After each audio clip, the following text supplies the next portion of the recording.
What's good, yeah? Anderson Emerald here, and we got to talk about Elaine Thompson-Herah and Ato Boldon. Now, this is started to bubble up once again. Ato Boldon was on a podcast recently where he was adding to different comments that he had about Elaine Thompson-Herah. Well, he was asked about it. I'm going to play some different clips, but now it seems like there's some in Jamaican media and some people who are, getting a little more frustrated with Ato, as in regards to what he said about Elaine Thompson-Herah. So I want to kind of just break down what Ato said, not only recently, but also last year. And I want to kind of ground us in reality about Elaine Thompson-Herah and our expectations on what she may or may not be able to do as we look forward in, the coming years, in her career, et cetera, et cetera. So first off, Ato Boldon last year, this was in like July of 2024, right? She already, had not made the Olympic team to the Paris Olympics. She, didn't even compete. She was injured, all kinds of things. And on Let's Run, and he essentially said, I don't think she's coming back in terms of where she's going forward in her career. Here's the actual clip from Let's Run.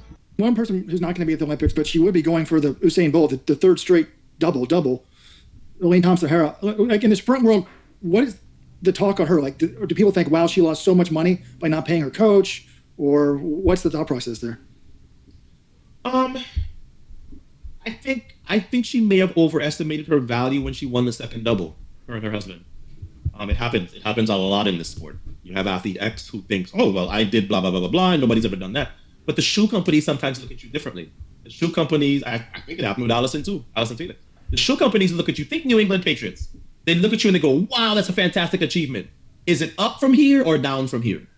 And if the answer is down, or they give you a contract where, you don't feel like that's the money you should be making now, and you're not looking at yourself the way they look. I think there were some mistakes made with Elaine. I mean, shoot. But I think more than anything else, it's that her body physically is done. Now, remember when Asafa Powell was, I think he's forever on 99 or 98 sub 10. And he was going after the last two sub 10s or the last sub 10s to get to 100. It's never going to happen. They're like, and Ato Boldon, he's such a damn hater. I'm like, you can call me what you want. I know the 100. When the body has had enough, when it's done, it's done. How many athletes have you? Oh, it's almost there. It's done. It's over. So I look at Elaine and I go, she has done things that nobody else has done. She's in a club of one with her double-double in the last two Olympic Games. But I don't think she's coming back. I don't. I have appreciated her. I will give her all her flowers. I don't think she's coming back. Not with that injury. Not with where she came from. 10-5.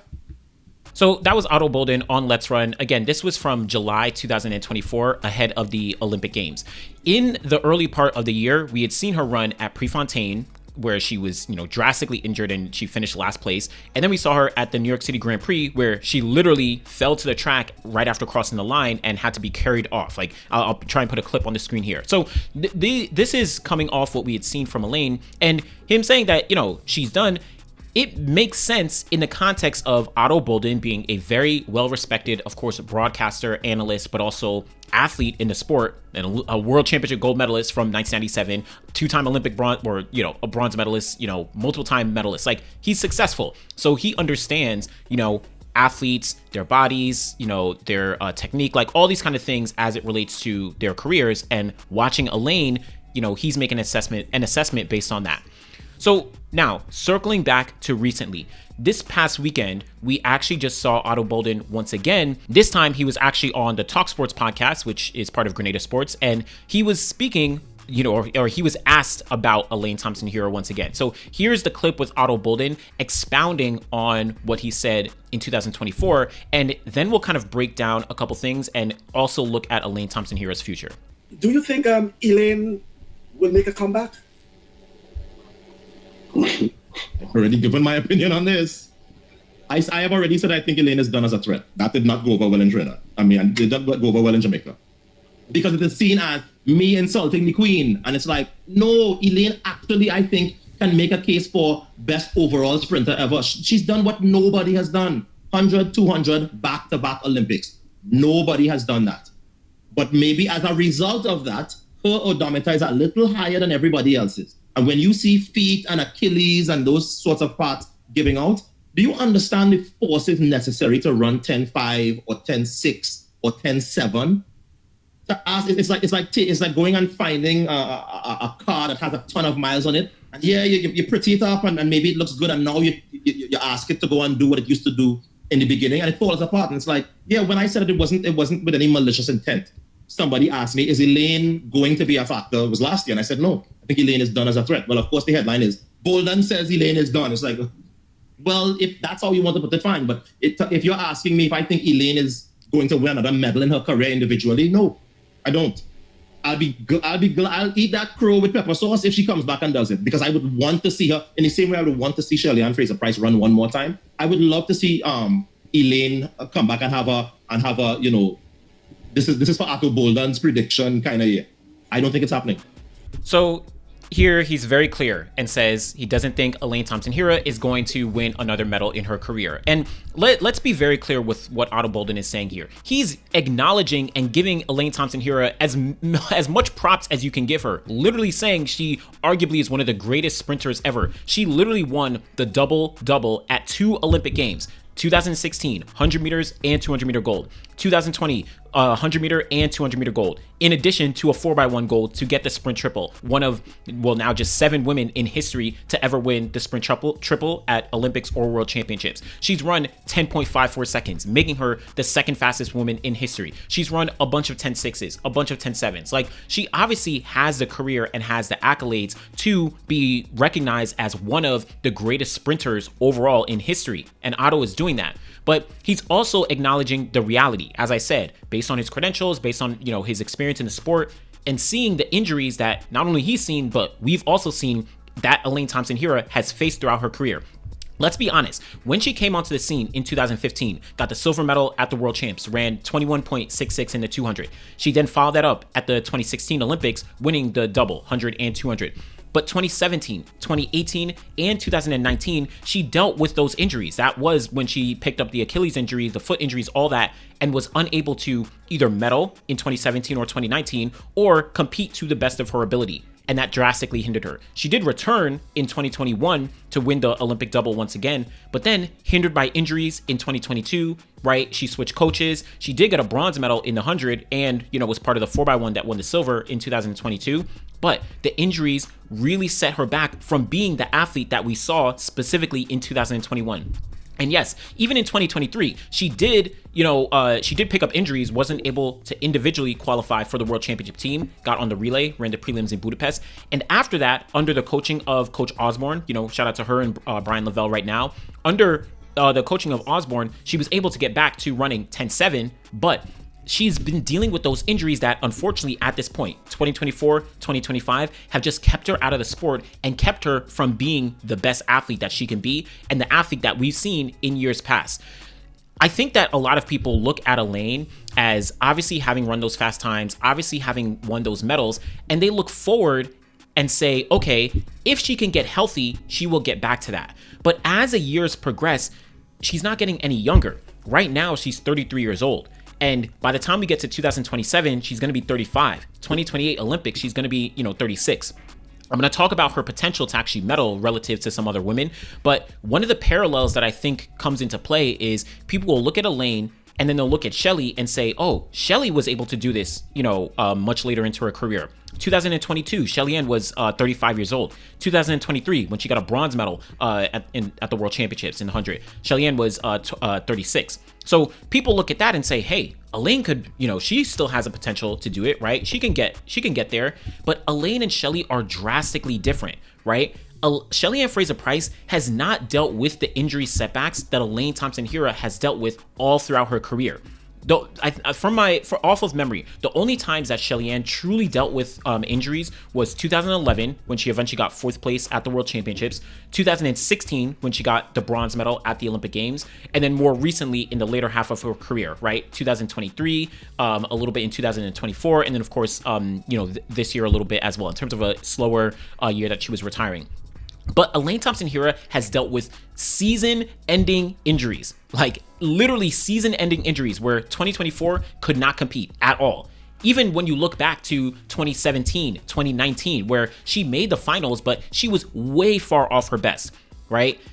These are very, very different than what Shelly-Ann dealt with. And I do want to give credit to Elaine, though. I'll put a clip here. I actually spoke with her in 2022 at the World Champs after she got a bronze in the 100. And she said that, she does hope to potentially be like a Shelly-Ann and extend her career. Here's a quick clip. What do you think is still possible for you going forward? Keep the faith, trust, believe, never let the naysayers or the noise get you down or distract you. I'm never distracted.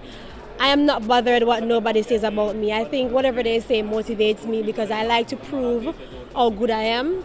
And for me, it's all about dominating our country. We have so much talented ladies there. Shelly-Ann Fraser-Pryce, she's 35, she have a baby and she's still going. That tells me that I can still go even when I'm 35. So I think she's setting the barrier for us as young ladies to continue to hold the flag high, and us as young ladies leaving the barrier for the younger girls to come up and just be just like one of us, So obviously, yes, it gives her hope and she looks to do that. But I do want to make sure we can differentiate between Elaine Thompson-Herah, now at 33, literally having dealt with season-ending injuries. She did not compete, to the best in 2024, only those 2 meets in Prefontaine in New York City. And then in 2025, she just didn't compete, right? And now we look forward, by the time she's 35 in 2027, is she going to be a medal contender? It's hard to say that. It's really hard to say that. So I understand where Ato Boldon is coming. So let's play a little hypothetical. Let's look in 2027, 2028, when she's 35, 36 years old. Let's see who, I want shot, and this is I guess for the Jamaicans. I'll come to some other athletes in a few, but let's just play with the Jamaican athletes right now. Let's just see who's on the docket for Elaine Thompson-Herah to beat. Right now, Elaine Thompson-Herah, she'll be 35 in 2027. You have Tina Clayton, who just won a silver medal at the World Championships in 10.76 seconds. She is 21 years old right now. She'll be 23 by the time we get to Beijing 2027. Tia Clayton, she made the Olympic final last year, ran 10.8 this year. Obviously dealt with injuries, but she's been back. And she's only 21 years old this year. She's going to be 23 in 2027. Do we think Elaine is beating either Tina or Tia Clayton? I'm going to come back to Tia in a second as well. What about Shericka Jackson? Shericka Jackson is 31 years old. By the time we get to 2027, she's going to be 33. Now, obviously, you can debate, maybe she's not going to be, fully ready. Maybe she's going to take some steps back. But again, I'm talking to Jamaican, fans and community. Do you think that Elaine Thompson-Herah is going to get back to beat out Shericka Jackson, who's, 2 to 3 years younger, right? Then you get into a whole nother realm of athletes between Brianna Liston, who's been dealing with injuries, but is one of the rising stars from Jamaica. Then you get into Alana Reid, who's only 20 years old. Brianna Liston is 21. You have Alana Reid, who's 20 years old. World U20 champion, right? She's run sub 11 seconds. By the time we get to 2027, she's going to be 22. Are we expecting, Elaine Thompson-Herah to beat her out, right?